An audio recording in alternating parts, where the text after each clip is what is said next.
भगवान पिता रात्रि शरदोत्फुल्ल मल्लिका। यहां पर शुकाचार्य जी ने रासपंच अध्याय के प्रारंभ में भगवान शब्द कह करके सबको सचेत कर दिया कि आगे वाली लीला में संशय मत करना। ठाकुर जी रास करें, बिहार करें, तो उसमें ये संशय मत करना भगवान ऐसा कैसे कर सकते हैं। मैं पहले ही संबोधन कर रहा हूं, गोपाल नहीं, कृष्ण नहीं, माधव नहीं, मधुसूदन नहीं, भगवान इस लीला को कर रहे हैं, मतलब वो सब जानते हैं। इसलिए आंख बंद करके विश्वास कीजिएगा आगे की लीला पर, संशय मत कीजिएगा।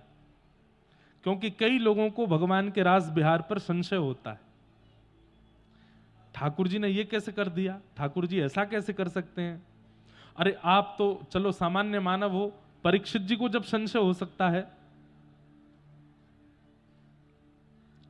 कृष्णम विदुः परम कांता न तु ब्रह्म तया मुने गुण प्रवाहो परमस्तासाम गुणाधियाम कथम।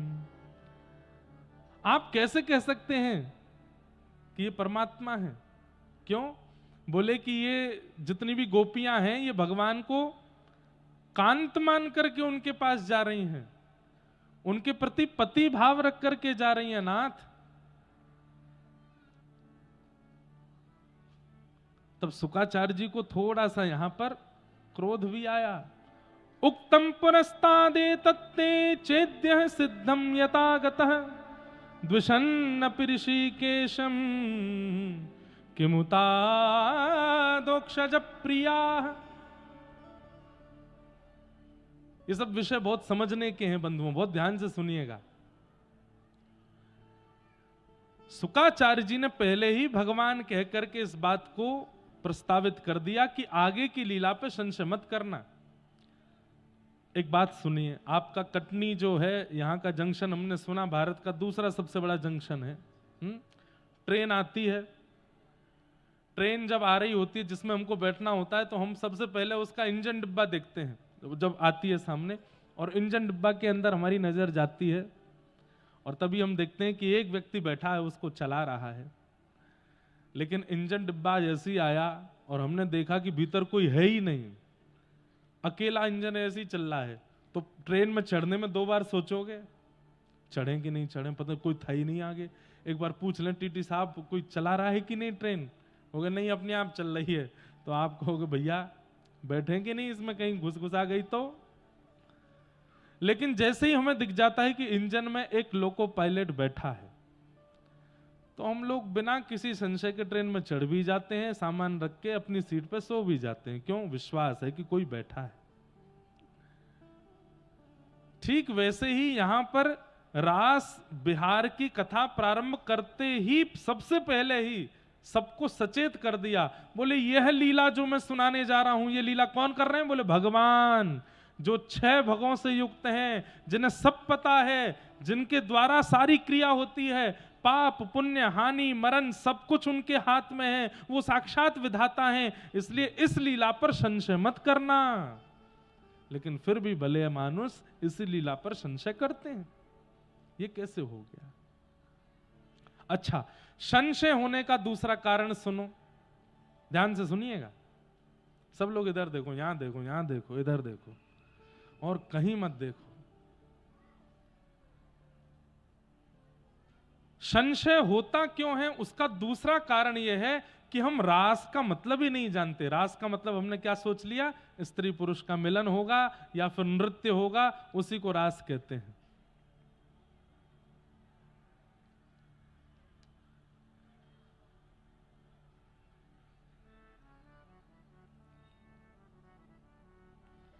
हमारे पूज्य गुरुदेव भगवान को वृंदावन निकलना है और आपकी आगे की यात्रा भी है।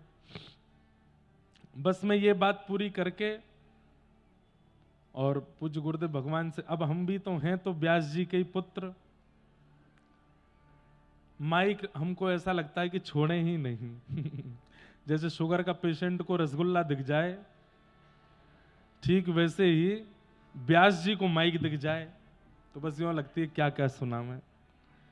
लेकिन आपका आशीर्वाद भी हमको श्रवण करना है और अभी तक 6 दिन हो गए हैं, लेकिन इस पूरी कथा के अध्यक्ष महोदय हमारे पूज्य पुरी वाले महाराज जी का अभी तक उद्बोधन भी नहीं हुआ है।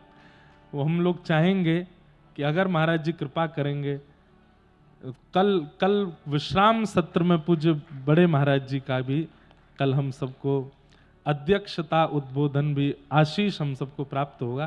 तो मैं अपनी बात पूरी करके फिर पूज्य गुरुदेव भगवान को निवेदन करूंगा कि वे अपनी वाणी से सबको कृतार्थ करें। तो मैं क्या कह रहा था, रास की परिभाषा नहीं जानते हम। अभी मैं आप लोगों में से किसी को बुला के कहूं बताओ रास का मतलब क्या होता है, तो आप कहोगे रास का मतलब नृत्य होता है, रास का मतलब नाचना होता है, या रास का मतलब भगवान के प्रेम में उन्मुक्त होना होता है। नहीं, ये रास नहीं है। रास का सही अर्थ अगर आपने समझ लिया तो पूरी रास लीला पर आपको संशय नहीं होगा। 2 शब्द हैं, रस और रास। सीधा अर्थ है, आप ठाकुर जी के पास जाते हो, आप वृंदावन जाते हो, आप गोवर्धन जाते हो, आप बद्रीनाथ जाते हो, आप जगन्नाथपुरी जाते हो, आप द्वारिका जाते हो, आप दक्षिण जाते हो, आप सदगुरु के पास जाते हो। ये सब रस है क्योंकि आप जा रहे हो। लेकिन कभी कृपा करके जगन्नाथ जी आपके पास आ जाएं, सदगुरु आपके पास आ जाएं, वृंदावन आपके पास आ जाए, तो समझो ये रास है। आपने प्रयास किया वो रस है, पर ठाकुर जी ने आपके लिए प्रयास किया वो रास है। रास का मतलब नृत्य नहीं होता। एक प्रकार से कह दूं तो कोई अतिशयोक्ति नहीं, कटनी के रंगनाथ मंदिर की यह कथा एक प्रकार से कटनी वासियों के लिए रास है? स्वयं भागवत जी आ गई, इतने संत जन पधारे, इतने आचार्य चरण पधारे, और इस कथा के माध्यम से जो जो चरित्र यहां कहे गए वो सब रसिक जन पधारे। अरे स्वयं संपूर्ण वृंदावन यहां आ गया, श्रीमती किशोरी श्री राधा रानी यहां आ गई, ये रास है। समझ में आई बात? आप कथा सुनने वृंदावन आते तो वो रस था, लेकिन कथा आपके लिए चल के कटनी आ गई, ये रास है। इसी को रास कहते हैं। कितने लोगों के साथ में रास हुआ है? मध्य प्रदेश के तो इतने भक्त हैं कि गिनती करोगे हाथ में उंगली कम है, भक्त ज्यादा है जिनके साथ रास हुआ है। आपके पन्ना के श्री जुगल किशोर, ये पन्ना के ठाकुर जी नहीं है, ये मध्य प्रदेश के लाला नहीं है, कान पकड़ के क्षमा मांगे, ये हमारे वृंदावन के ठाकुर जी हैं। वृंदावन में जुगल वन में इनका प्राकट्य हुआ और वहां से प्रकट होकर के ये यहां पधारे। हरिराम व्यास जी के ठाकुर जी हैं, ओरछा के राजा के कुल गुरु उनके ठाकुर जी हैं श्री जुगल किशोर जी, ये वहां से पधारे, वृंदावन से पधारे हैं। तो ये रास है। अब रास और क्या क्या होता है इसके विषय में हम अभी और चर्चा करेंगे और रास की भूमिका में प्रवेश करेंगे। उससे पूर्व हमारी प्रार्थना है, हम सबके मध्य में आज परम पूजनीय प्रातः स्मरणीय, जिनके जीवन के लगभग 54 वर्ष श्रीमद् भागवत जी को अर्पित हो गए हैं। हमारे पिता हैं इसलिए हम नहीं बोल रहे हैं। 54 वर्ष, 53-54 वर्ष जिन्होंने, यहां पर कितने लोगों की तो उम्र नहीं है इतनी, जितने वर्षों से हमारे पूज्य गुरुदेव भगवान कथा कह रहे हैं। आज भले ही आधुनिक जमाने में आधुनिक यंत्र और इंटरनेट सोशल मीडिया पे भले ही आप हमारी कथा सुन लेते हो, पर जब ये आधुनिक यंत्रों का जमाना नहीं था तब घर घर में कथा चल रही थी पूज्य गुरुदेव भगवान की, पूज्य पिताजी महाराज की। और इसमें कोई अतिशयोक्ति नहीं, ये कृपा हमारे युगल सरकार गुरुदेव भगवान परम पूजनीय प्रातः स्मरणीय श्रीमद् भागवत के सचल विग्रह श्री रामानुज प्रपन्नाचार्य गुरु जी और दूसरे हमारे पूज्य पिताजी महाराज के दीक्षा गुरु, जिनके स्थान पर आप बैठे हैं, परम पूजनीय प्रातः स्मरणीय श्री जीयर स्वामी मठ के पूर्व मठाधिपति परम वंदनीय श्री गरुणध्वजाचार्य गुरु जी महाराज, जिनकी कृपा, इन दोनों युगल गुरुदेव की कृपा पूज्य पिताजी महाराज पर, जिनके भाव से आज असंख्य वक्ता कथा कहते हैं, जिनकी कृपा से आज असंख्य वैष्णवों के घर में कृष्ण भक्ति प्रकट हुई। हम लोग तो भैया क्या बोलते हैं, जली जलाई मसाल लेकर के आगे चल रहे हैं, पर उस मसाल को परिश्रम करके प्रज्वलित और सबके मध्य में प्रकाशित तो पूज्य गुरुदेव ने ही किया है। ऐसे हमारे पूज्य गुरुदेव विराजमान हैं। हमारी प्रार्थना कि आप कटनी में भी आ चुके हैं और विजय राघवगढ़ में 3 बार कथा हो चुकी है। आपकी कथा से तो पूरा विश्व आनंदित होता ही है। हमारी प्रार्थना पूज्य गुरुदेव भगवान अपनी वाणी के कुछ शब्दों से आशीष दे करके, ये खीर कथा रूपी 56 भोग बन गया है, आप अपना तुलसी दल पधरा करके ठाकुर जी के भोग के लिए इसको उपयुक्त बना दें, ऐसी हमारी प्रार्थना है। पूज्य गुरुदेव के चरणों में प्रणाम करते हुए उनकी वाणी का रस स्वादन सब लोग बिल्कुल शांति से बैठ करके करेंगे। जय श्री कृष्ण, जय श्री राम, जय श्रीमन नारायण।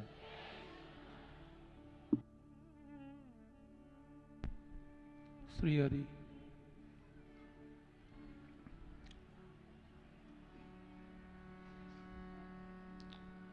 अस्ति स्वस्तरुणी कराग्र विगलत कल्प प्रसूनाप्लुतम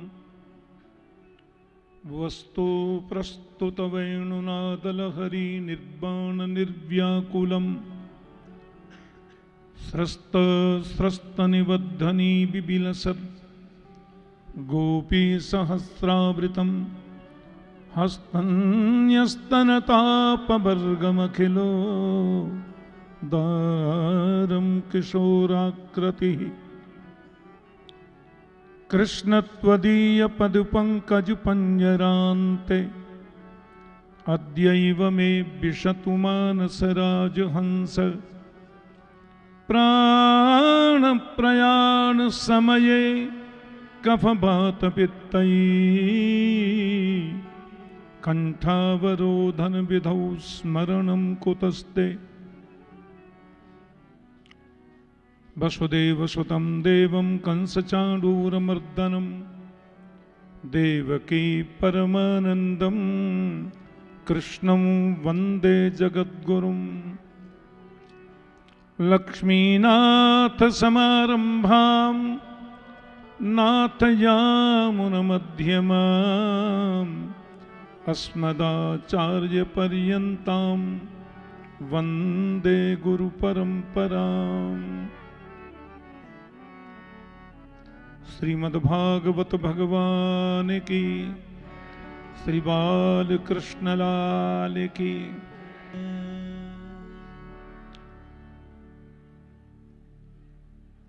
भागवत मंच पर आसीन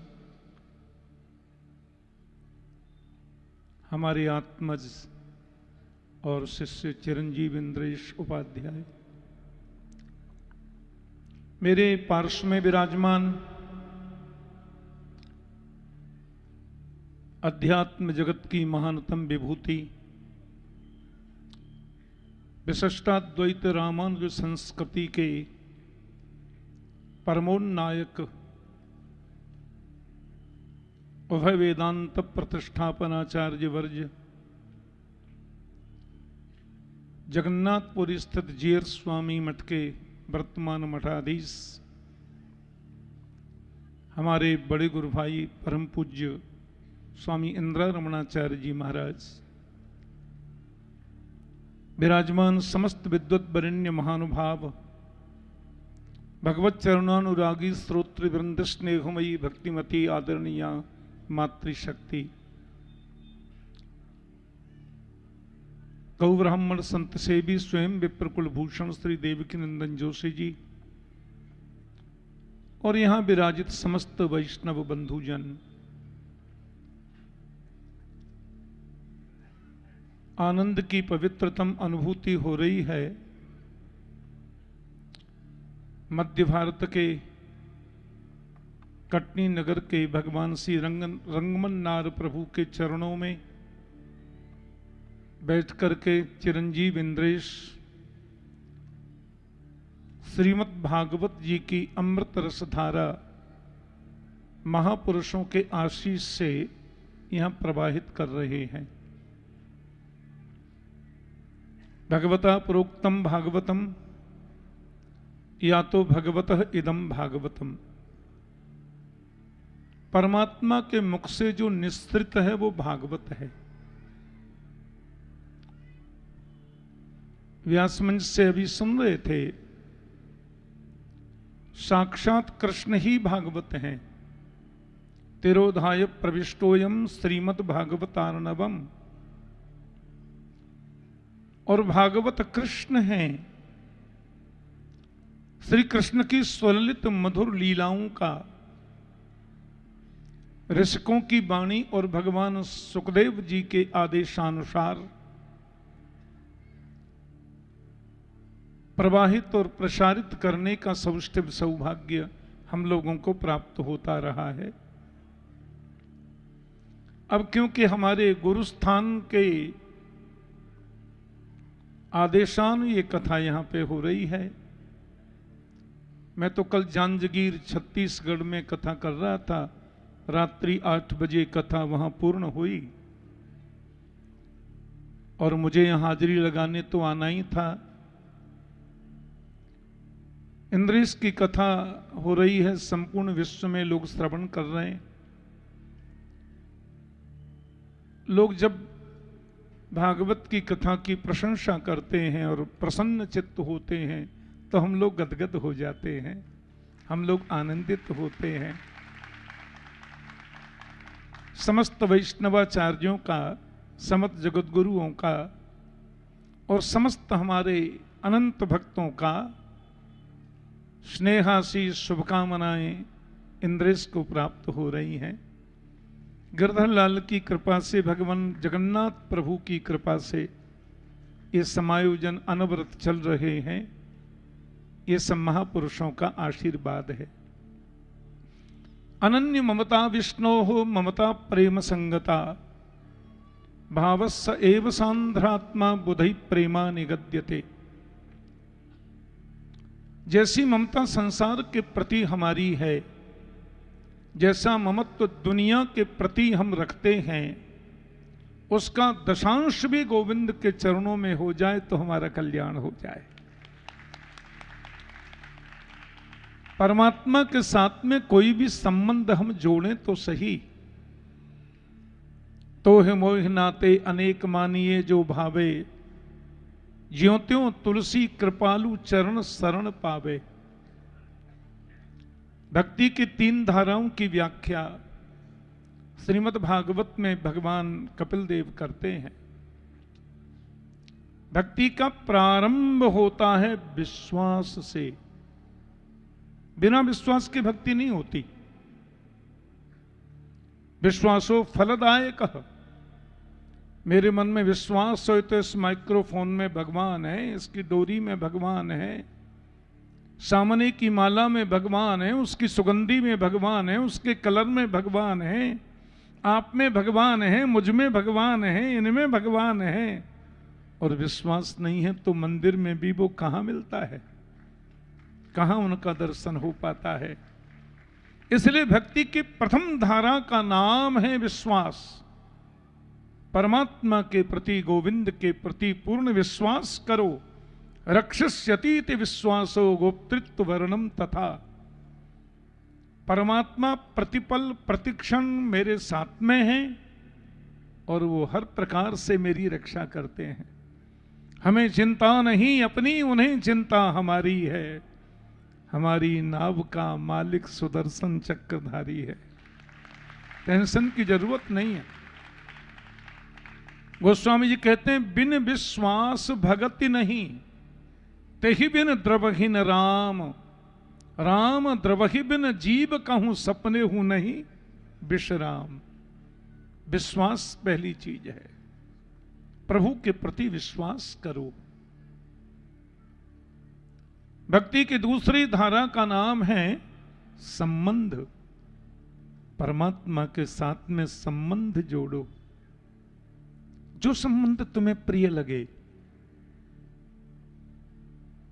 जो संबंध तुम्हें अच्छा लगे। भगवान को अपना भाई भी बना सकते हैं, भगवान को अपना मित्र भी बना सकते हैं, भगवान को अपना गुरु भी बना सकते हैं। वसुदेव सुतम देवम कंस चाणूरमर्दनम देवकी परमानंदम कृष्णम वंदे जगत गुरुम।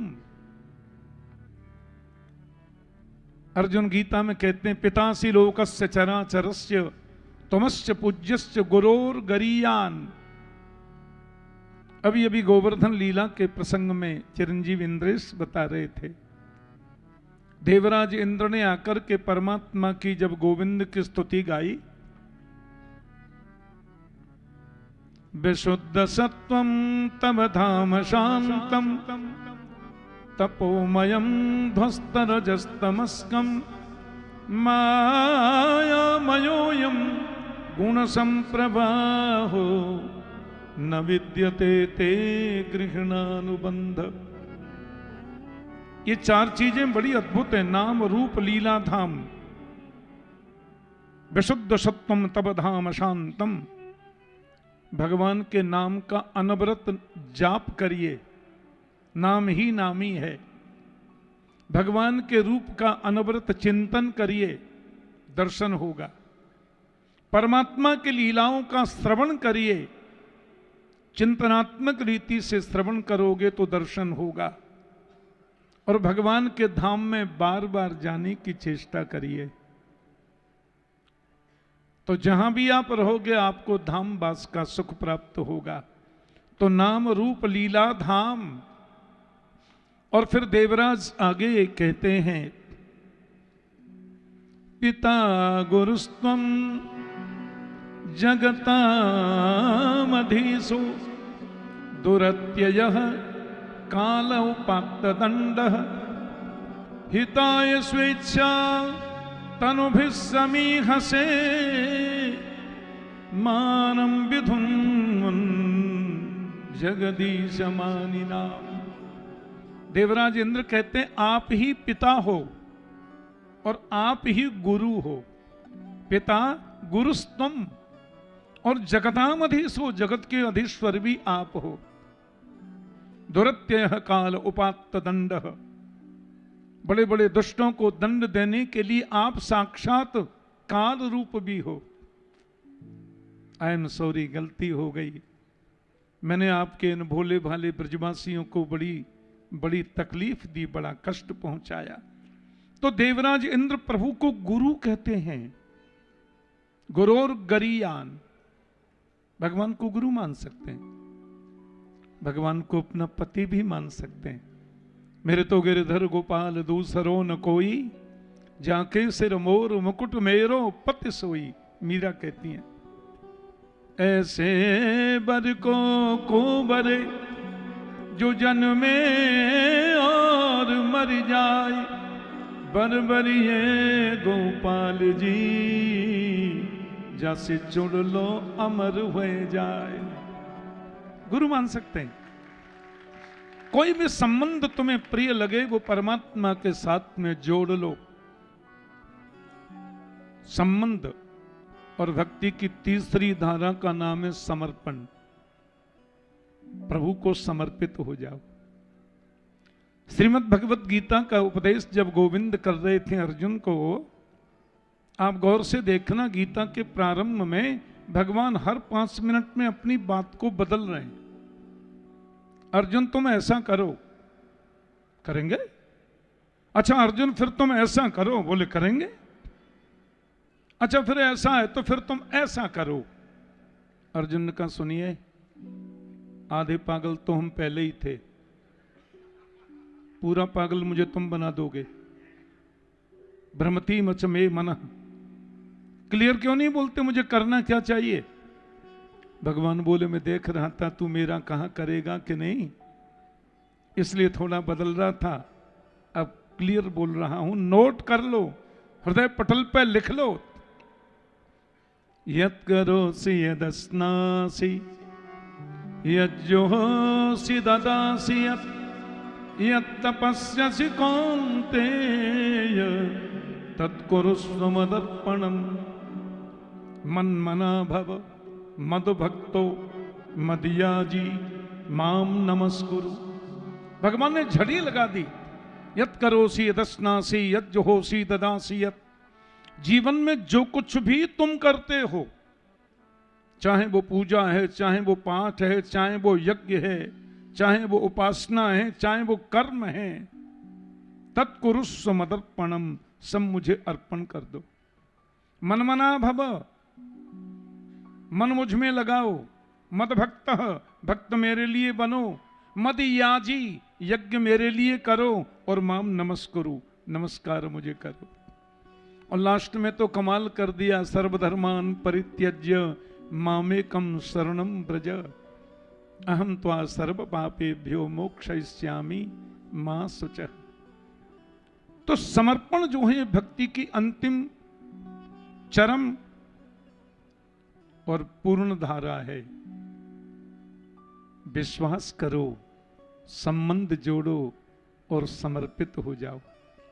ये तीनों बातें सुनने में बड़ी अच्छी लगती हैं, लेकिन जीवन में उतरेंगी कैसे, क्रियान्वित होंगी कैसे? बोले नाम गाने सदा रुचि, नाम गान में रुचि रखें, खूब भगवान नाम का गान करें, भगवान नाम का संकीर्तन करें। हरे कृष्ण कृष्ण कृष्ण हरे हरे, हरे राम राम राम हरे हरे। ओम नमो भगवते वासुदेवाय। श्रीमन नारायण चरणौ शरणम प्रपद्ये, श्रीमते नारायणाय नमः। ये जो हमारा द्वय मंत्र है, इसको चलते फिरते उठते बैठते खाते पीते सोते हंसते नाचते जोर से बोलो, किसी को भी बताओ, नहा के बोलो, बिना नहाए बोलो, कोई प्रॉब्लम नहीं है। गुरु मंत्र के विधान तो अलग हैं जो आप श्रवण करते हैं मंच से। तो ऐसे भगवान का जो नाम है, क्योंकि श्रीमन नारायण चरणौ शरणम प्रपद्ये, श्रीमते नारायणाय नमः ओंकार युक्त नहीं है, इसके लिए इसको हर समय किसी भी परिस्थिति में आप करते चलें, जपते चलें। तो नाम जप से विश्वास भी बढ़ेगा, संबंध भी जुड़ेगा और समर्पित भी हो जाएंगे। और समर्पित हुए तो गोविंद मिल गए। मुझे बहुत अच्छा लग रहा है,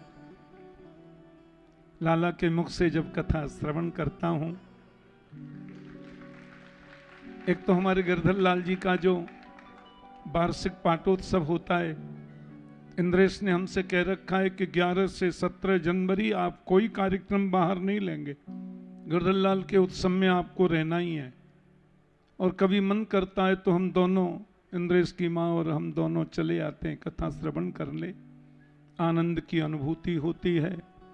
बस से पूज्य महाराज श्री के चरणों में मेरी अनंत अनंत प्रणति है।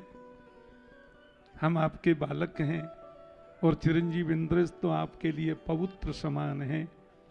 आप महापुरुषों का आशीर्वाद मिलता रहे और ऐसे ही वैदिक सनातन धर्म, सनातन संस्कृति के अभ्युत्थान में और भगवत भागवत धर्म के प्रचार प्रसार में इंद्रेश की सेवा श्री गिरधर लाल स्वीकार करते रहें। आप समस्त भक्तजनों का, प्रियजनों का, संत जनों का ऐसे ही स्नेह और शुभकामनाएं व्यास मंच को प्राप्त होती रहें और ऐसे ही अपने वैदिक सनातन संस्कृति के विस्तार में अपनी भूमिका इंद्रेश अदा करते रहें, भूमिका निभाते जाएं। अब क्योंकि मेरे तो पुत्र भी हैं और शिष्य भी हैं, तो हमारा आशीर्वाद तो ऑटोमेटिक है ही है। महापुरुषों का आशीष अपेक्षित है और इतना मिल रहा है, इतना आशीर्वाद मिल रहा है, ये सब महापुरुषों की कृपा है। बहुत बहुत शुभकामना, बहुत बहुत मंगल काम। यहाँ कटनी में एक बार कथा हमने कटनी में करी, फिर विजय राघवगढ़ में भी करी। हमारे यहाँ क्या संजय पाठक जी, उन्होंने एक बार विजय राघवगढ़ में भी कथा कराई। इस क्षेत्र में ये बड़ा भक्ति का क्षेत्र है, भावना का क्षेत्र है और मध्य भारत है, इसलिए हाट है, भारत माता का हृदय स्थल है मध्य प्रदेश। और बड़ी मीठी इधर की भाषा भी लगती है, बड़ी प्यारी बड़ी मीठी हिंदी है यहाँ की।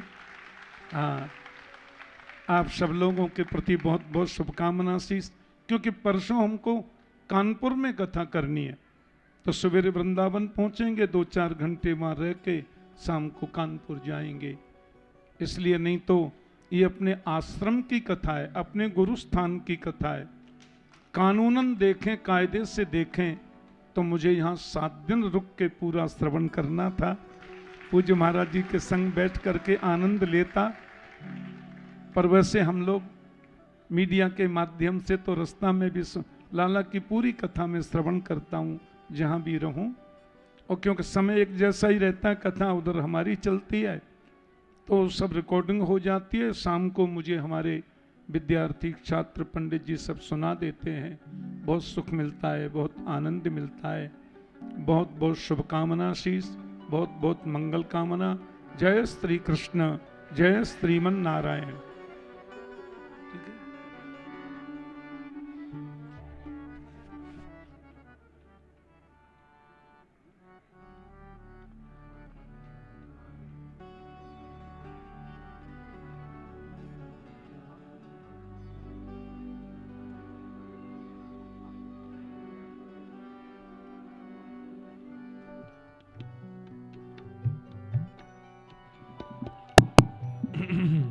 बोलो वृंदावन बिहारी लाल की। जगन्नाथ चक्का नैन, जगन्नाथ चक्का नैन, नीलाचल वरे तू न संभाले तो हमें कौन संभाले हो। तू न संभाले तो हमें कौन संभाले। खड़े मत होइए, बैठ जाओ सब लोग। हमने तो इसलिए कीर्तन किया कि गुरुदेव भगवान प्रस्थान कर रहे हैं तो थोड़ी देर कीर्तन गाओ, बैठे बैठे गाओ। हे जगन्नाथ चक्का नैन, जगन्नाथ चक्का नैन, नीलाचल वरे तू न संभाले तो हमें कौन संभाले हो। तू न संभाले तो हमें कौन संभाले। हे मेरी ये नैया है अब तो तेरे हवाले। ओ मेरी ये नैया है अब तो तेरे हवाले। हाँ मेरी ये नैया है सिर्फ तेरे हवाले। ओ मेरी ये नैया है सिर्फ तेरे हवाले। हमें तू न संभाले तो हमें कौन संभाले हो। तू न संभाले तो हमें कौन संभाले। हाँ तू न संभाले तो हमें कौन संभाले हो। तू न संभाले तो हमें कौन संभाले। मेरे प्रभु जगन्नाथ जगन्नाथ चक्का नैन, चक्का जगन्नाथ जगन्नाथ चक्का नैन, चक्का नीलाचल वरे तू न संभाले तो हमें कौन संभाले हो। तू न संभाले तो हमें कौन संभाले। हाँ तू न संभाले तो हमें कौन संभाले हो। तू न संभाले तो हमें कौन संभाले। श्री जगन्नाथ महाप्रभु की। सब लोग विराज जाओ। भगवान पिता रात्रि शरदोत्फुल्ल मल्लिका, विक्षरन्तुम मनश्चक्रे योग मायामुपाश्रित। भगवान ने गोपियों को आश्वासन दिया था कि हम आपके साथ रास विहार करेंगे, और शरद पूर्णिमा की रात्रि को चुनकर के ठाकुर जी ने गोपियों के साथ रास विहार के लिए आमंत्रण किया। आज शरद पूर्णिमा की रात्रि जैसे ही प्रकट हुई, गोपियां अपने गृह कार्यों को छोड़ करके दौड़ी हैं ठाकुर जी से मिलने के लिए। आबाल वृद्ध वनिता, छोटी बालिका से लेकर के बड़ी तक सब गोपियां ठाकुर जी के रास में पहुंची। ये रास इसलिए कहलाया क्योंकि आज तक गोपियां बुला रही हैं ठाकुर जी को अपने घर, लेकिन आज ठाकुर जी ने बुलाया है गोपियों को रास में। कैसे बुलाया? निशम्य गीतं तदनंगवर्धनम ब्रजस्त्रिय कृष्ण गृहीत मानसा आजग्मुरन्योन्यमलक्षितोद्यमा सयत्र कांतो जवलोलकुंडला। निशम्य गीतम तदनंगवर्धनम, बहुत ध्यान से सुनिएगा। ठाकुर जी ने ऐसी टेर बजाई वंशी में, जिस टेर को सुनकर के हमारे जितने भी अंग प्रत्यंग हैं, गोपियों के जितने भी शरीर के अंग हैं, उनमें कृष्ण मिलन की कामना का वर्धन होने लगा, भक्ति का वर्धन होने लगा, प्रेम का वर्धन होने लगा। कानों में संगीत सुनने का भाव प्रकट होता है तो समझो कि संसार ने आपको आवाहन किया है। लेकिन यही कान ठाकुर जी के सुंदर भाव को श्रवण की इच्छा प्रकट करने लगे तो समझ जाओ ठाकुर जी वेणु बजा रहे हैं।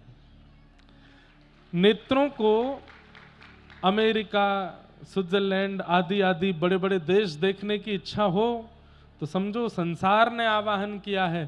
पर इन्हीं नेत्रों से आप साक्षात महाप्रभु जगन्नाथ को देखना चाहते हैं तो ये श्री ठाकुर जी ने वेणु बजा करके आपके नेत्रों में कृष्ण भक्ति का वर्धन किया है। मैं पहले भी कहता रहा, आगे भी कहता रहूंगा, आप अपनी इच्छा से ठाकुर जी के सन्मुख नहीं जाते, ठाकुर जी की कथा नहीं सुनते, ठाकुर जी की सेवा और ठाकुर जी के अनुभव नहीं करते। ठाकुर जी की जब इच्छा होती है तब हमारे चित्त में इच्छा प्रकट होती है वह क्रिया करने की।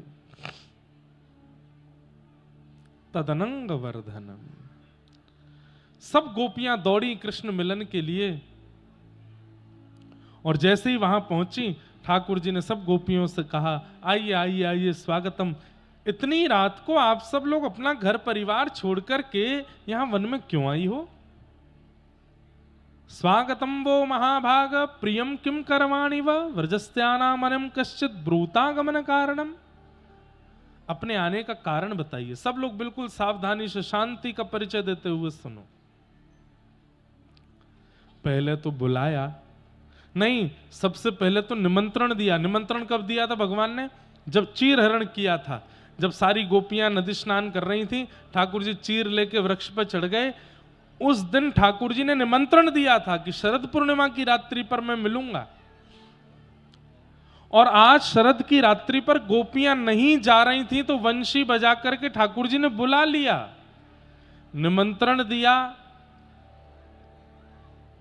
आमंत्रित करके बुला लिया और गोपियां सब आ गई तो कह रहे हैं ब्रूतागमन कारणम, अपने आने का कारण बताओ। ठाकुर जी ऐसी परीक्षा लेते हैं। बंधुओं, जब व्यक्ति भक्ति के मार्ग में चलने लगता है, जब व्यक्ति भगवत मार्ग, भगवत प्राप्ति का मार्ग चुन लेता है तो बीच बीच में संसार के लोभ ठाकुर जी प्रकट करते हैं कि इस लोभ के कारण ये वापस लौट जाए। कई बार भक्ति मार्ग में आया हुआ व्यक्ति, उसको बड़ी चिंता हो जाती है, कहीं मैं गलत तो नहीं आ गया, कहीं वो संसारी तो ठीक नहीं था, कहीं वो विषय वार्ता और अपने परिवार के संग जैसे मैं पहले रहता था वैसे रहना ही तो ठीक नहीं है। ये आपके चित्त में भावना प्रकट नहीं होती। ठाकुर जी उस लोभ को दिखा करके अनुभव करते हैं कि तुम लौट के जाओगे कि नहीं जाओगे। जाना नहीं, एक बार चुन लो तो फिर चाहे जैसी स्थिति आ जाए ठाकुर जी का त्याग नहीं करना, उस मार्ग का त्याग मत करना। गोपियों के साथ ठाकुर जी वही कर रहे हैं। क्या कर रहे हैं? जब सब गोपियां आ गई तो उनको पतिव्रता नारी का धर्म बता रहे हैं। तुमको पता है पतिव्रता नारी का कितना बड़ा धर्म होता है? बोले कितना बड़ा धर्म होता है? भर्तु शुश्रूषणम स्त्रीणाम परो धर्मो यमायया तद बंधुनाम च कल्याणम प्रजानाम चानुपोषणम। ठाकुर जी क्या कह रहे हैं? एक स्त्री का धर्म क्या है? केवल अपने पति की सेवा करना? बोले नहीं, तद बंधुनाम च कल्याणम, उसके सास ससुर ननद देवर जेठ जो भी परिवार में होते हैं सबकी सेवा करना उस स्त्री का धर्म होता है। आप लोग ऐसे परिवारों को छोड़ छोड़ करके इस परपुरुष से मिलने के लिए अर्धरात्रि में आ गई। राम राम राम राम राम, घनघोर पाप, नरक में जाना पड़ेगा आप सब गोपियों को। चलो जाओ, लौट जाओ, वापस जाओ, अपने अपने घर को जाओ। थोड़ी देर तक तो गोप ठाकुर जी बोलते रहे कि तुम लोगों ने गलत किया रात्रि में मेरे पास आकर के। जब भगवान शांत हो गए तो गोपियां बोली, और कुछ रह गया है कि हम बोलें अब? ठाकुर जी बोले, बोलो। तो गोपियां उत्तर देती है, मैवं विभोर हति भवान गदितुम ऋषंशं संत्यज्य सर्व विषयां स्तव पादमूलम् भक्ता भजस्व दुर्वाग्रहमात्यजास्मान् देवो यथादि पुरुषो भजते मुमुक्षुन्। कितना सुंदर उत्तर गोपियां दे रही हैं। गोपियां कह रही हैं, कहां तो आप बड़े बड़े ज्ञान की बात करते हो कि मेरी शरण में आओ तो सब छोड़ करके आना। प्रेम गली अति सांकरी तामे दो ना समाए। ठाकुर जी कहते हैं, अगर तुम विषय युक्त होकर के, संसार के होकर के, किसी भी प्रकार के प्रमाद में पड़ करके मेरे पास आओगे तो मेरी प्राप्ति में दुविधा आ सकती है। आज हम सब कुछ छोड़ करके तुम्हारे चरणों में आ गई तो यूं कह रहे हो क्यों छोड़ के आ गई? हमको बता रहे हो कि पतिव्रता नारी का धर्म क्या होता है। अरे श्री कृष्ण, हमारी बात सुनो। आप ही कहते हो सर्वधर्मान परित्यज्य माम एकम शरणम ब्रज। बहुत ध्यान से सुनिए सब लोग, इधर देखिए। ठाकुर जी यहां कौन से धर्म को छोड़ने की बात कर रहे हैं? सर्वधर्मान परित्यज्य माम एकम। ठाकुर जी ये थोड़ी कह रहे हैं कि तुम उस धर्म को छोड़ के आओ, उस धर्म को। अरे जिस समय ठाकुर जी ये बात कह रहे थे अर्जुन को, उस समय हिंदू वैदिक सनातन धर्म के अलावा कोई धर्म ही नहीं था। तो फिर कौन से धर्म को छोड़ने की बात कर रहे हैं? सर्वधर्मान परित्यज्य, कौन सा धर्म छोड़ें? एक हिंदू वैदिक सनातन धर्म ही तो है। जब अर्जुन और कृष्ण सामने आमने बैठे हैं तो ये जो लोक धर्म हम लोग निभाते हैं, इस संसारिक धर्म लोक धर्म को छोड़ने की बात कर रहे हैं ठाकुर जी। इसको त्याग करके मेरे पास आओ, इसकी चिंता त्याग करके मेरे पास आओ, इन विषय भोगों को त्याग करके मेरे पास आओ। ये परिवार के ये लोग बुरा मान जाएंगे, ये मान जाएंगे, इनको रिझाना, इनको मनाना, इनको खिलाना, इनको बैठाना, ये सारे लोक धर्म है। इनको छोड़ के मेरे पास आओ। मीराबाई का एक पद है, मैं तो गोविंद रा गुण गासूं, राणा जी रूठे तो मने काये करसी। किसी ने मीराबाई से जाके कहा तुम कृष्ण नाम गाना बंद कर दो। बोले क्यों? तुम्हारा देवर राणा इतना गुस्सा करता है, कभी पिटारे में सर्प भेज देता है, कभी बाघ भेज देता है, कभी विष का प्याला भेज देता है, तुम थकती नहीं हो? अरे वो आए दिन कोई ना कोई प्रलाप करता रहता है, केवल इसलिए क्योंकि तुम गोविंद गुण गाती हो। गोविंद गुण गाना बंद कर दो, वो कुछ भी नहीं भेजेगा तुम्हारे लिए। मीराबाई कहती हैं, मैं तो गोविंद रा गुण गासूं, राणा जी रूठे तो मने काय करसी। अरे सखी, राणा रूठेगा तो ज्यादा से ज्यादा क्या करेगा? विष भेज देगा, मरवा देगा। और मैं नहीं मरी, नहीं विष पी करके भी मुझे कुछ हुआ तो ज्यादा से ज्यादा देश से निकाल देगा, अपने नगर से निकाल देगा, अपने भवन से निकाल देगा। राणा रूठेगा तो नगर से निकालेगा, लेकिन कृष्ण रूठेगा तो मैं कहां जाऊंगी? ये पूरा ब्रह्मांडी उन्हीं का है। अरे नरक में भी जगह नहीं मिलेगी अगर वो रूठ गए तो। राम नाम रा जहाज चला श्या, राम नाम रा जहाज चला, मैं तो भव सागर तर जासूं, मैं तो भवसागर तर जासूं। हे मीरा के प्रभु गिरधर नागर, मीरा प्रभु गिरधर नागर, मैं तो हर्ष हर्ष गुण गासूं, मैं तो हर्ष हर्ष ओ राणा जी रूठे तो मने काय कर सी, राणा जी क्या कर लेंगे मेरा, रूठ गए तो। अरे भाई आजकल के आपको एक बात बोल दूं मैं, बच्चों की मेरे पास शिकायतें आती हैं, महाराज जी हम कथा सुनते हैं, तिलक लगाते हैं, इसलिए हमसे स्कूल में कोई मित्रता नहीं करता। क्यों मित्रता नहीं करते? कि आप तिलक लगा के आए हो। क्यों मित्रता नहीं करते? क्योंकि आप कंठी माला पहनते हो। क्यों मित्रता नहीं कर रहे? वो तुम प्याज लहसुन नहीं खाते। क्यों मित्रता नहीं कर रहे? बोले रात में 10 बजे सो जाता है, इससे मित्रता करके क्या फायदा, इसको मित्र नहीं बनाना। बोले क्यों? सुबह 4 बजे उठ जाता है, मैंने सुना है भैया, इसके माता पिता बता रहे थे सुबह 4 बजे उठ जाता है। आज देखिए ये कलिकाल नहीं है तो क्या है, अगर आप सुधरे हुए हो तो लोग आपका त्याग कर देते हैं, और आप जितने बिगड़े हुए हो उतने आपके संबंधी हैं, उतने आपके मित्र हैं, उतने आपको घेर के बैठे रहते हैं। ये कलिकाल है। हमें संसार का चिंतन नहीं करना है। हमारा उद्देश्य इस तन की प्राप्ति से भगवत प्राप्ति है। ये एक बार मिला है, पता नहीं अगली बार मिलेगा कि नहीं। ये एक बार हम मानव बन गए, इसका मतलब अब हमें अवसर मिला है, अगली बार अवसर मिलेगा कि नहीं क्या पता।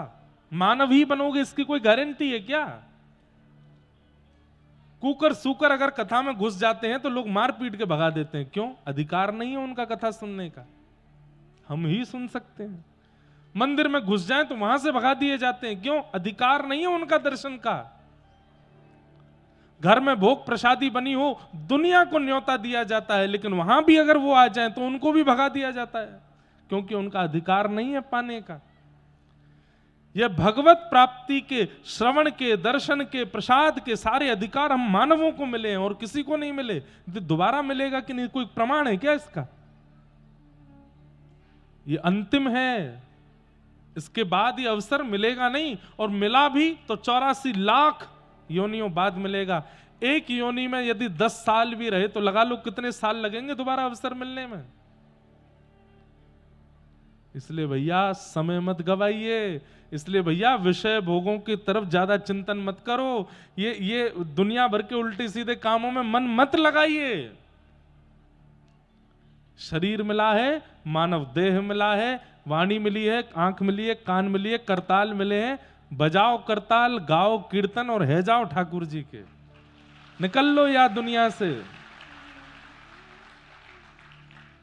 गोपियां कह रही हैं हम सब छोड़ करके आपकी शरण में आ गई, हमको दोबारा संसार की याद दिला रहे हो आप। हे श्याम सुंदर, अरे भैया ओ देवताओं, ओ भैया लाला, यहां वार्ता मत करो, कथा चल रही है भैया। इधर देखो सब लोग।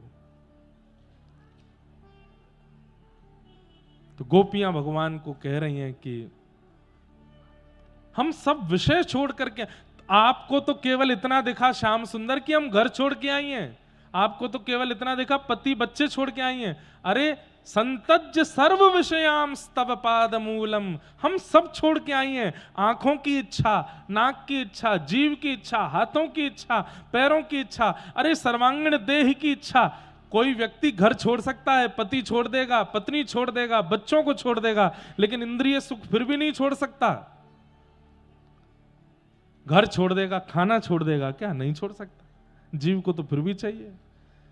सबको छोड़ देगा, लेकिन त्वचा के स्पर्श छोड़ देगा क्या? नहीं छोड़ेगा। नेत्रों से देखना छोड़ देगा ना। गोपियां कह रही हम सब छोड़ आई हैं आपके लिए। तेरे कारण सब जग छोड़ा, तुम संग नाता जोड़ा प्यारे, तुम संग नाता। और गोपियां कह रही हैं, गोपियां यहां कह रही हैं हमें आपसे ये नहीं चाहिए कि आप हमें मिलो, आप हमारे साथ रहो। श्री कृष्ण, हमारा प्रेम ऐसा नहीं कि हम आपको अपने संग रखना चाहती हैं या ये इच्छा रखती हैं कि आप हमें अपने संग रखो ना। हमारी केवल एक इच्छा है। बोले क्या? एक बार प्रभु हंस के कह दो, तू मेरा मैं तेरा प्यारे, तू मेरा मैं तेरा। क्या कह रही हैं गोपियां? बोले आप एक बार बस इतना कह दीजिए श्याम सुंदर कि हे गोपियों, मैंने तुम्हारे प्रेम को स्वीकार किया, तुम्हें अपना लिया, इसके बाद भले ही हमारी तरफ देखना भी मत, बस ये कह दो कि आपने हमें स्वीकार कर लिया, हमसे मिलो मत, हमें दिखो मत, हमें देखो मत, हमें छुओ मत, हमसे बात मत करो, चले जाओ हमसे दूर, बस ये कह के चले जाओ कि तुम मेरी हो। हम ये सुन करके और जीवन निकाल देंगे इसी बात पे कि आपने हमें स्वीकार किया। हमारा प्रेम ऐसा है नाथ भैया, हमारा प्रेम ऐसा है कि बस किसी दिन ठाकुर जी स्वप्न में ही आके कहते हैं, अरे ओ भैया लाला, सोरो का है, तू मेरो है और मैं तेरो हूं, बस आप इसके बाद कभी मत दिखना हमको। इस विश्वास पे पूरा जीवन जी लेंगे हम कि आपने हमें स्वीकार किया। दास की बिनती सुन लीजो, ओ व्रजराज दुलारे प्यारे, ओ व्रजराज दुलारे। आखिरी आश यही जीवन की, पूर्ण करना प्यारे हो प्यारे, पूर्ण करना प्यारे। एक बार हृदय से लगा लो, ओ मेरे प्रियतम, हाँ एक बार हृदय से लगा लो, ओ मेरे प्रियतम। तुम हमारे थे प्रभु जी, तुम हमारे हो, तुम हमारे ही रहोगे, ओ मेरे प्रियतम, हाँ हम तुम्हारे थे प्रभु जी, हम तुम्हारे हैं, हम तुम्हारे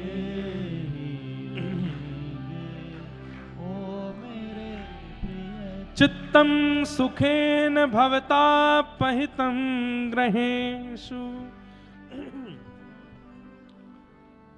चित्तम सुखेन भवता पहितम ग्रहेषु। गोपियां कह रही हैं, नाथ आप चाहते हो कि हम चली जाएं, ठीक है हम जा रहे हैं, हम जा रहे हैं, लेकिन हमारी एक वस्तु आपके पास है, वो हमको वापस करो। ठाकुर जी बोले मेरे पास कुछ नहीं है। बोले है, एक सामग्री हमारी आपके पास है, वो हमको दे दो, हम चली जाएंगे। ठाकुर जी बोले क्या है? बोले पहले वचन दो, जो मांगेंगी सो दोगे। बोले मांगने वाली चीज नहीं, आपकी जो वस्तु मेरे पास है वो मांगो। गोपियां बोली हम वही मांगेंगी, दोगे ना? ठाकुर जी बोले हाँ देंगे। हमारा मन आपके पास है, लाओ दे दो।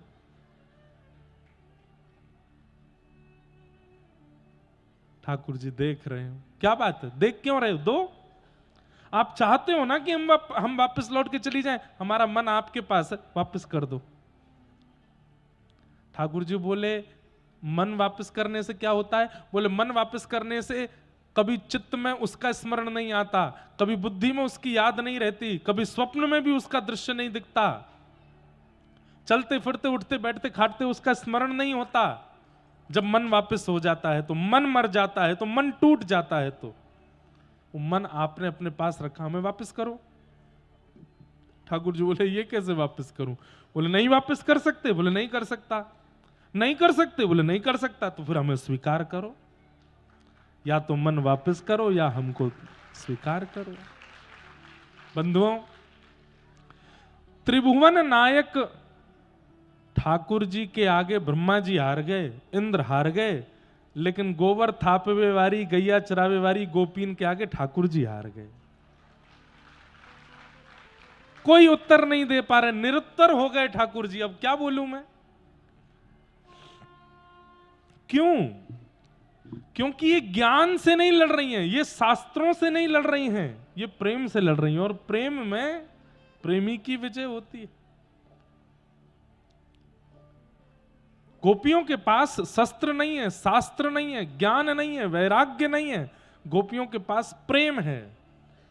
और प्रेम का शस्त्र जिसके पास है, एक तरह से ये समझ लो, इस भक्ति मार्ग में सबसे बड़ा शस्त्र यदि कोई है तो वो प्रेम ही है। वो ज्ञान को भी हरा देगा, वैराग्य को भी हरा देगा, त्याग को भी हरा देगा।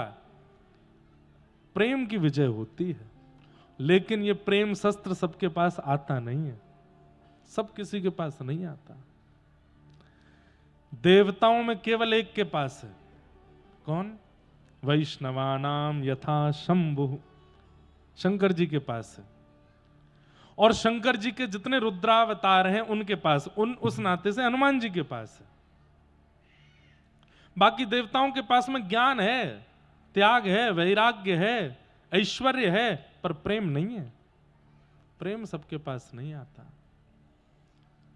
और इस ब्रह्मांड में प्रेम व्रज की गोपियों के पास है। यथा व्रज गोपिका नाम नारद भक्ति सूत्र में श्री नारद जी कहते हैं, भक्ति, प्रेम लक्षणा भक्ति का स्वरूप गोपियों के पास है।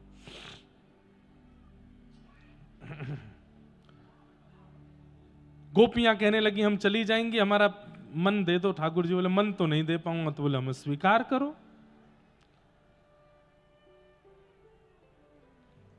वास्तव में ठाकुर जी इतना विलंब क्यों कर रहे हैं? जब बुलाया था, निमंत्रण दिया था तो स्वीकार करना था। बोले ठाकुर जी का स्वभाव है, परीक्षा लेते हैं पहले, और परीक्षा में आपकी मनोस्थिति को पहचान के तब ठाकुर जी स्वीकार करते हैं। इसलिए तैयारी रखना। ओ भैया देवताओं सबरे इधर देखो, जीवन भर भजन किया, जीवन भर नाम जप किया, जीवन भर गुरु आश्रय में रहे, जीवन भर कथा सुनी, जीवन भर परिक्रमा की, और उसके बाद अगर ठाकुर जी मिल गए तो प्रकट होते ही ठाकुर जी परीक्षा लेंगे। उस परीक्षा में यदि फेल हो गए तो फिर मिल नहीं पाएंगे ठाकुर जी। इसलिए उस परीक्षा की तैयारी कहां से होगी? नाम जप के प्रभाव से, परिक्रमा के प्रभाव से, दर्शन के प्रभाव से, तीर्थ याटन के प्रभाव से आपको भगवत दर्शन हो जाएगा। पर परीक्षा में पास तो सत्संग के प्रभाव से ही हो गए। आप जितना सत्संग सुनोगे, जितना हरि वचनामृत सुनोगे, जितना हरिजनों की बातें मानोगे, ठाकुर जी तो परीक्षा लेते हैं और ऐसी लेते हैं, सरप्राइज टेस्ट। कहां से प्रश्न आएगा वहां तो कह भी नहीं पाओगे, ये तो सिलेबस में था ही नहीं, ये क्यों पूछ रहे हो? ऐसी बात ठाकुर जी करते हैं। इसलिए भैया ठाकुर जी की परीक्षा में पास होना पड़ेगा। और वो तभी हो सकते हैं जब आचार्य गुरु और हरि चर्चाएं श्रवण की होंगी, तो ही हो सकता है। एक अजब कुमारी नाम की ठाकुर जी की भक्त थी। सब लोग इधर देखो, ध्यान से सुनो। एक राज घराने की कन्या थी, उसका नाम क्या था? अजब कुमारी। तो अजब कुमारी राजस्थान उदयपुर के पास में रहती थी, उदयपुर में ही रहती थी, वहां के राजा की पुत्री थी। वृंदावन आई, गोवर्धन में जब गिरधर छवि का दर्शन किया तो इतना मन आ गया कि अपने पिता से बोली कि अब मुझे वापस नहीं जाना, मैं इन्हीं के पास ही रहूंगी, ठाकुर जी के संग ही रहना है मुझे। पिता ने कहा, बोले नहीं वापस तो चलना पड़ेगा। ध्यान से सुनना। पिता की हट के आगे वापस जाना पड़ा अजब कुमारी को। लेकिन कृष्ण विरह इतना ज्यादा व्याप्त हो गया चित्त में कि कृष्ण विरह के कारण बुखार चढ़ने लगा। बंधुओं, प्रेम की 10 अवस्थाओं में एक यह भी अवस्था है कि बिना किसी रोग के, बिना किसी कारण के प्रेमी की स्मृति में ज्वर चढ़ने लगता है। यह भी प्रेम की एक अवस्था है। अजब कुमारी को ज्वर चढ़ने लगा, और वो ज्वर किसी औषधि से ठीक नहीं होता, प्रेमी सामने आएगा तभी ठीक होगा। अजब कुमारी को ऐसा ज्वर चढ़ा कि महाराज बड़े बड़े वैद्यों ने औषधि दे दी, लेकिन ज्वर ठीक नहीं हुआ। अनेक प्रयास और प्रकार से प्रयास करने पर भी अजब कुमारी जब स्वस्थ नहीं हुई, तब पिता ने कहा बिटिया तू ठीक कैसे होगी? अजब कुमारी बोली, पिताजी मैं आपसे निवेदन कर रही हूं, मुझे ब्रज जाने दो, मैं ठाकुर जी को देख लूंगी, हो जाऊंगी ठीक। तो पिताजी ने बेटी को भेजा, लेकिन सैनिकों के साथ भेजा, और साथ भेज करके कहा कि जाओ, लेकिन इसको 3-4 दिन में वापस ले आना। अजब कुमारी वापस गई, 4 दिन के लिए गई। मंदिर में जाते ही ठाकुर जी को देखते ही ठीक तो हो गई, ठीक तो हो गई, लेकिन ठाकुर जी से कहने लगी, नाथ अब मुझे वापस नहीं जाना, अब मुझे आपके संग ही रहना है, आपके पास ही रहना है, आप कृपा करो। मंदिर में गोस्वामी जी से कहा कि मुझे कोई सेवा बता दो, मैं सेवा किया करूंगी। तो गोसाई जी ने सेवा दे दी, बोले कि देखो मंदिर में सब सेवाएं तो होती हैं, रसोई घर की सेवा, श्रृंगार की सेवा, सब सेवाओं के लिए हमारे पास वैष्णव हैं, अब तुमको जो अच्छा लगे तुम सेवा कर लो।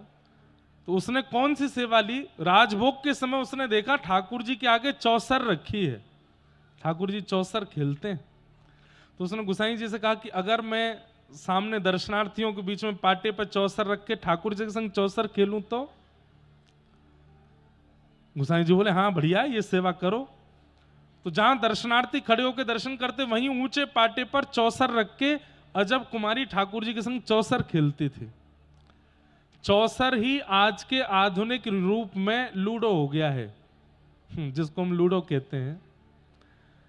वही प्राचीन परंपरा में चौसर है, जहां पर हाथ में पासा लेकर के डाला जाता है, गोटियां चली जाती हैं। वो आता भी नहीं, हमको भी नहीं आता कई लोगों को, पर ठाकुर जी दीपावली के समय पर चौसर खेलते हैं। लेकिन श्रीनाथ जी में आज भी चौसर खेलते हैं ठाकुर जी, आज भी हमारे व्रजमंडल के कई मंदिरों में चौसर खेलते हैं। तो अजब कुमारी क्या करती थी, एक चाल तो चलती थी अपनी तरफ से कि ये मेरी चाल है, और दूसरी बार लेके कहती ठाकुर जी आपकी तरफ से चल रही हूं, और चलती थी। लेकिन अजब कुमारी इतनी निपुण थी कि उसको पता था कितनी बार रगड़ने पर सही अंक आएंगे, मतलब निपुण थी, इतनी जानकार थी कि उसको कोई हरा नहीं सकता। लेकिन 3 दिन तक वो क्या करती रही, स्वयं हारती थी, ठाकुर जी को जिता देती थी। और सारे लोग खड़े होकर के वहां देखते थे कि चौसर में ठाकुर जी की जीत होती है, ये हार जाती है। लेकिन आज चौथा दिन है और राजा ने कहा था 4 दिन में वापस आ जाना, तो आज वो ठाकुर जी से कहती है आज आप नहीं जीतोगे, आज तो मैं जीत के जाऊंगी।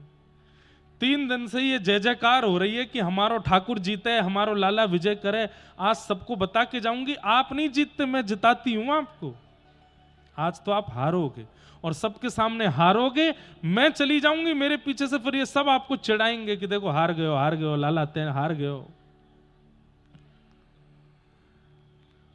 आज अजब कुमारी कमर कस के बैठी और ऐसे पासे डाले कि ठाकुर जी की गोटियां तो कट जावे और अजब कुमारी निकलती जावे, जीतती जावे। इसका प्रभाव क्या हुआ कि श्रीनाथ जी अंदर खड़े हैं मंदिर में, और खड़े खड़े श्रीनाथ जी के पसीना आने लगे कि आज तो ये मुझे हरा ही देगी। और बीच बीच में श्रीनाथ जी के नेत्र से नीचे रहते हैं, बीच बीच में ठाकुर जी धीमे से ऊपर आंख करके देख और लेते, फिर नीचे करते कि आज मुझे हरा देगी। अंतिम चाल चल रही थी, अजब कुमारी जीतने वाली है, और पासा रगड़ते रगड़ते जैसे ही ठाकुर जी की ओर देखती है तो ठाकुर जी खड़े खड़े मानो उससे प्रार्थना करते हैं, ऐसा मत करे, जिता दे मोए, तू देख मेरी भक्त ना है, मुझे जिता दे। अजब कुमारी बोली ऐसे नहीं जिताऊंगी, कुछ चाहिए। बोले क्या? या तो मुझे यहां रख लो या मेरे साथ आप मेवाड़ चलो। ठाकुर जी बोले तू जो कहेगी सो करूंगा, लेकिन मुझे जिता के जा। अजब कुमारी ने ऐसा पासा चला महाराज, स्वयं हार गई, जीती हुई बाजी हार गई, ठाकुर जी को जिता दिया। और ठाकुर जी ने अजब कुमारी के इस प्रेम भाव को स्वीकार किया। बोले बता कहा चाहिए तो को? बोले अब ये चाहिए कि मेरे पिता मुझे यहां रहने नहीं दे रहे, आप मेवाड़ आओ। और अजब कुमारी के लिए श्रीनाथ जी गिरिराज जी से आज तक मेवाड़ में ही विराजमान है, मेवाड़ में बैठे हैं अजब कुमारी के लिए। तो भैया परीक्षा ठाकुर जी करते हैं, आपको पास आना पास होना पड़ेगा। और जिस स्थिति में मैं आपको नहीं आकर रहा, मैं खुद को भी आकर हूं, जिस स्थिति में मैं और आप अभी हैं, अगर ठाकुर जी प्रकट हो गए हम परीक्षा में हार जाएंगे। इसलिए अभी प्रार्थना करो भी मत कि आप प्रकट हो, पहले मैं निपुण हो जाऊं, पहले मैं पूरी तरह से बिल्कुल हो जाऊं कि आपके हर भैया ज्ञान के रूप में उनके प्रश्नों का जवाब नहीं दे पाओगे, प्रेमी बनना पड़ेगा, तभी ठाकुर जी के प्रश्नों का उत्तर मिलेगा। क्योंकि वो शास्त्रीय बात नहीं करेंगे, ठाकुर जी प्रकट होकर के प्रेमी बात करेंगे और उसमें कोई प्रेमी ही आगे निकल सकता है। इसलिए भैया पहले तैयारी कर लो, फिर ठाकुर जी से कहना अब आ जाओ, अब बताएंगे आपको। गोपियों ने ऐसा उत्तर दिया कि ठाकुर जी को अब गोपियों के संग रास करना पड़ा। प्रत्येक गोपी के पास ठाकुर जी जाते हैं, उसके साथ रास विहार करते हैं। हमारे तो रास में ही 6:30 बज गए, अब रुक्मणी विवाह कैसे हो? अभी तो कंस वध होना है, ठाकुर जी का मथुरा गमन होना है, और ये लगभग हर कथा में होता है कि रास के प्रसंग इतना विस्तृत हो जाता है कि रुक्मणी कल्याण महोत्सव हो नहीं पाता। लेकिन आप सब लोग साफा बांध बांध के बैठे हो, इसलिए हम रास की कथा में जब प्रिया प्रियतम रास विहार करेंगे तो उसमें ही रुक्मणी मंगल भाव रखेंगे। बाकी रुक्मणी मंगल की कथा विस्तार से फिर कल कह करके और फिर सुदामा चरित्र कह के विश्राम तक ले चलेंगे, क्योंकि अब सबके स्वाफा बने, दुल्हा तो बनी, वो बराती तो बनी आए हो, तो दुल्हा तो लाने ही पड़ेंगे ठाकुर जी के रूप में। तो भगवान अंतर ध्यान हो गए, रास करते करते अंतर ध्यान हो गए। क्यों हुए अंतर ध्यान? ध्यान से सुनिएगा। ठाकुर जी के अंतर ध्यान होने का कारण क्या है? अभिमान।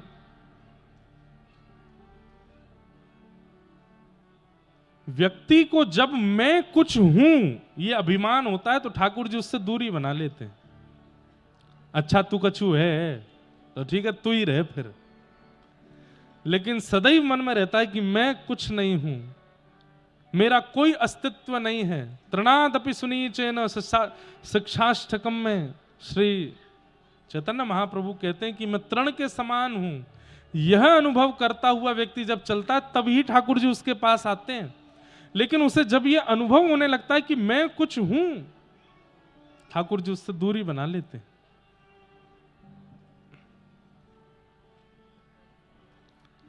गोपियों के संग ठाकुर जी रास कर रहे हैं और रास करते करते गोपियों को यह अनुभव होने लगा कि हम कुछ हैं, तभी हमारे साथ रास कर रहे हैं। सब लोग इधर देखिए, ध्यान से सुनिए। अरे ठाकुर जी की बात बहुत दूर की है, हमारे देश का, प्रदेश का या हमारे जिले का विधायक भी अगर हमारे घर आ जाता है तो हमको लगने लगता है कि हम कुछ हैं। विधायक जी आए हमारे घर, हमारे देश के मुख्यमंत्री हमसे हमारे प्रांत के मुख्यमंत्री हमसे फोन पे बात कर रहे हैं, हम कुछ हैं। प्रधानमंत्री जी के यहां से चिट्ठी आई है, हम कुछ हैं। इतनी सी बात पे हमको अभिमान हो जाता है। ठाकुर जी प्रकट हो गए तो ना जाने हम तो क्या ही होगा, फूल करके फूट जाएंगे अभिमान में। बुरा नहीं मानिएगा, ये वास्तविकता है।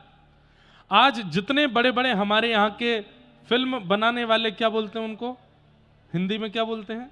अभिनेता।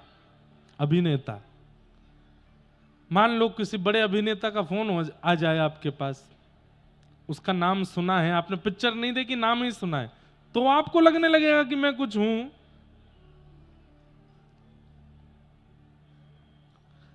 मुझे ऐसा लगता है कि ठाकुर जी प्रकट क्यों नहीं हो रहे, ठाकुर जी हमें मिल क्यों नहीं रहे। हम इतनी सेवा करते हैं उसके बाद भी ठाकुर जी हिलते डुलते क्यों नहीं है, मूर्तिमंत बन के क्यों रहते हैं? क्योंकि उन्हें हमारे अभिमान की चिंता है कि अगर मैंने कोई क्रिया की तो इसे अभिमान हो जाएगा कि ये कुछ है।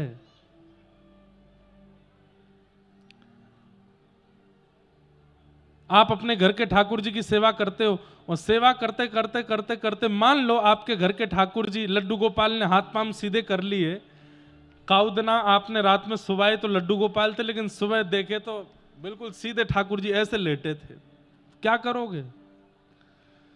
सबसे पहले तो ये कहीं दोबारा लड्डू गोपाल नहीं हो जाए उससे पहले फोटो खींचो इनका। फोटो खींच करके फिर नगर में, गली में, मोहल्ले में, प्रांत में, सोशल मीडिया सब जगह डालो, देखो मेरी भक्ति, मैंने ऐसा भजन किया, ऐसी सेवा करी, ठाकुर जी मेरे सीधे है गए। ठाकुर जी कह रहे हैं कि मैंने हाथ यों से यों भी किया ना तो मेरी शामत आ जानी है, अगर मैं प्रकट हो गया तो क्या होगा। इसको अभिमान हो जाएगा कि ये कुछ है, इसलिए ठाकुर जी आते नहीं। भैया जिस दिन आप मान रहित हो जाओगे उस दिन आपको जगन्नाथ जी ऐसे नहीं दिखेंगे। जिस दिन आप मान रहित हो जाओगे उस दिन हमारे गिरधर गोपाल ऐसे नहीं दिखेंगे। जिस दिन आप मान रहित हो जाओगे त्रिभंग लली श्याम सुंदर ऐसे ही नहीं दिखेंगे। जिस दिन मान रहित हो जाओगे रंगनाथ ऐसे ही नहीं मिलेंगे। जिस दिन मान रहित हो जाओगे चलते फिरते उछलते कूदते खाते गाते पीते हंसते हर स्थिति में आपको ठाकुर जी दिखेंगे।